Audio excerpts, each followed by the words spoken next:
Hello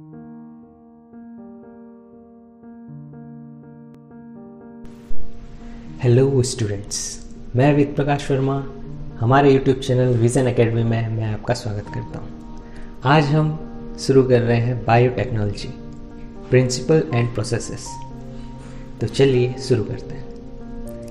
biotechnology science की एक ऐसी ब्रांच है जिसमें हम टेक्नोलॉजी को लेकर और लिविंग ऑर्गेनिज्म का यूज़ करके या उनके प्रोडक्ट्स का यूज़ करके नए और बेहतर प्रोडक्ट बनाते हैं, जैसे दही, वाइन, ब्रेड, इडली, डोसा, चीज़। ये सभी यीस्ट या बहुत से प्रकार के माइक्रो ऑर्गेनिज्म का यूज़ करके हम बनाते हैं। इससे हमें ये पता चलता है कि बायोटेक्नोलॉजी आज से नहीं, बहुत ही पुराने समय से हम यूज़ करते आ रहे हैं। आज के समय में हम बायोटेक्नोलॉजी का यूज़ टेस्ट ट्यूब बेबी और डीएनए वैक्सीन डेवलप करने में एवं डिफेक्टिव जीन्स को करेक्ट करने के लिए, एग्रीकल्चर में इंडस्ट्रियल प्रोडक्ट्स बनाने के लिए यूज़ करते हैं। तो मॉडर्न बायोटेक्नोलॉजी जो कि EFG के थ्रू दिया गया है वो कुछ इस तरह है: the integration of natural science and organisms, cells, parts thereof and molecular analogs for product and services। यानी इंटीग्रेशन से हम समझ सकते हैं सभी चीज़ों को मिला के। तो किन चीज़ों को मिला के? Natural science, organisms, cells, organisms के पार्ट्स यानी कि एंजाइम्स को लेकर, मॉलिक्यूलर एनालॉगस यानी DNA और RNA को लेकर जो नए प्रोडक्ट्स बनाते हैं और जो नई सर्विसेज हमें मिलती हैं, जिससे हमारी लाइफ और भी ज़्यादा इजी और कंफर्टेबल होती है, जिसे हम मॉडर्न बायोटेक्नोलॉजी कहते हैं। तो बायोटेक्नोलॉजी टर्म का यूज़ सबसे पहले 1919 में यानी 1919 में कार्ल एरकी ने किया था, और कार्ल एरकी को ही फादर ऑफ बायोटेक्नोलॉजी कहा जाता है। 1973 यानी 1973 में स्टैनले कोहे और हर्बर्ट बोयर बायोटेक्नोलॉजी में रिकॉम्बिनेंट DNA टेक्नोलॉजी का खोज किया। इसके बाद ही बायोटेक्नोलॉजी की हिस्ट्री का डेवलपमेंट शुरू हुआ। Principles of biotechnology: the two main techniques that gave birth to modern biotechnology. First, genetic engineering and second, chemical engineering. Genetic engineering techniques to alter the chemical of genetic material DNA and RNA to introduce these into host organism and thus change the phenotype of the host organisms. Genetic material यानी DNA और RNA के structure में अगर हम कुछ changes लेके आ जाए और उस चेंजेस हुए DNA को हम होस्ट सेल में अगर इंट्रोड्यूस कराएं तो उस ऑर्गेनिज्म में फिनोटाइप में चेंजेस आ जाएंगे। इसे हम इस तरह से समझ सकते हैं कि अगर DNA में अगर हम कोई चेंज लाएंगे तो RNA में भी चेंज आएगा, फिर RNA में अगर कोई चेंज आएगा तो फिर प्रोटीन में भी कुछ चेंजेस आ जाएंगे, जिसके कारण फिनोटाइप स्ट्रक्चर भी चेंज हो जाएगा। जैसे कि एग्जाम्पल से समझते हैं, चूहे के DNA सीक्वेंस में जेलीफिश हरे रंग के लिए रिस्पॉन्सिबल DNA सीक्वेंस को ऐड कर दें तो चूहे का रंग भी हरा हो जाएगा। यानी हमने क्या किया, चूहे के जेनेटिक मटेरियल में चेंजेस कर दिए, जिसके कारण उसके फिनोटाइप में चेंजेस आ गए। इस टेक्नोलॉजी को ही हम जेनेटिक इंजीनियरिंग कहते हैं।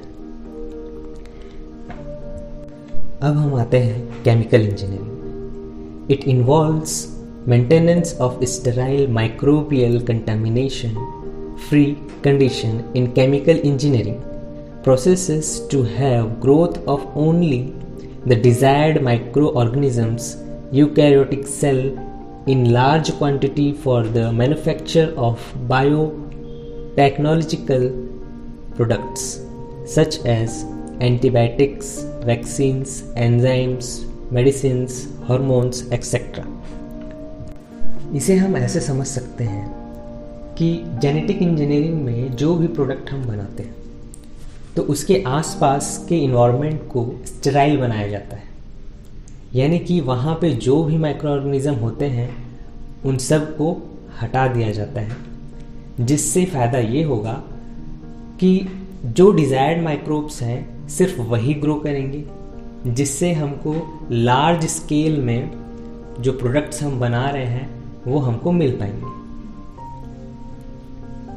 जैसे कि मान लीजिए हम इंसुलिन बना रहे हैं, किसका यूज़ करके? ई कोलाई का। तो हम चाहेंगे कि ई कोलाई ही सिर्फ ग्रो करे। अगर वहाँ पर कोई अदर माइक्रो ऑर्गेनिज्म भी ग्रो करने लगे तो वो मीडियम कंटामिनेट हो जाएगा, खराब हो जाएगा, जिससे हमको इंसुलिन नहीं मिल पाएगा, या तो कम अमाउंट में मिलेगा या तो मीडियम पूरा खराब हो जाएगा। तो इसीलिए केमिकल इंजीनियरिंग में ये ध्यान दिया जाता है कि जो एनवायरनमेंट में हम प्रोडक्ट्स बना रहे हैं वो स्टेराइल हो, ठीक है, और माइक्रो ऑर्गेनिज्म से फ्री हो। तो आइए देखते हैं जेनेटिक इंजीनियरिंग में कौन कौन से टेक्निक्स इन्वॉल्व्स हैं। सबसे पहला, formation of recombinant DNA. Second, use of gene cloning. Third, gene transfer. जैसा कि आप जानते होंगे कि ट्रेडिशनल हाइब्रिडाइजेशन में प्लांट्स या एनिमल्स के ब्रीड से अगर हम क्रॉस करवाते हैं तो उसमें डिज़ायर्ड जीन तो आता ही है, लेकिन साथ ही साथ उसमें अनडिज़ायर्ड जीन भी आ जाते हैं। तो इसे कम करने के लिए हम इन रिकॉम्बिनेंट डीएनए, जीन क्लोनिंग और जीन ट्रांसफ़र का यूज़ करते हैं। इसमें होता ये है कि सिर्फ डिज़ायर्ड जीन ही हम आइसोलेट करते हैं, इंट्रोड्यूस कराते हैं, और अनडिज़ायर्ड जीन को टारगेट ऑर्गेनिज्म से इंट्रोड्यूस नहीं कराते। इसे उदाहरण से समझते हैं। हमारे पास प्लांट ए है और प्लांट बी है, दोनों के बीच में हाइब्रिडाइजेशन कराते हैं। तो ए से डिज़ायर्ड जीन आएगा और बी से भी डिज़ायर्ड जीन आएगा, लेकिन ट्रेडिशनल हाइब्रिडाइजेशन में क्या होता है कि डिज़ायर्ड जीन के साथ साथ अनडिज़ायर्ड जीन भी आ जाते हैं।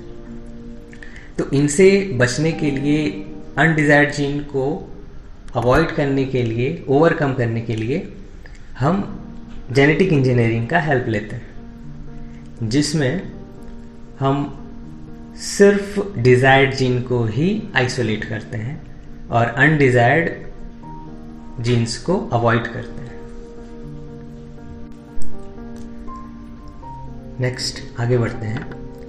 A piece of DNA which is introduced into the foreign organism would not be able to multiply itself in the organisms, but when it get incorporated into the genetic material of the recipient, it may multiply.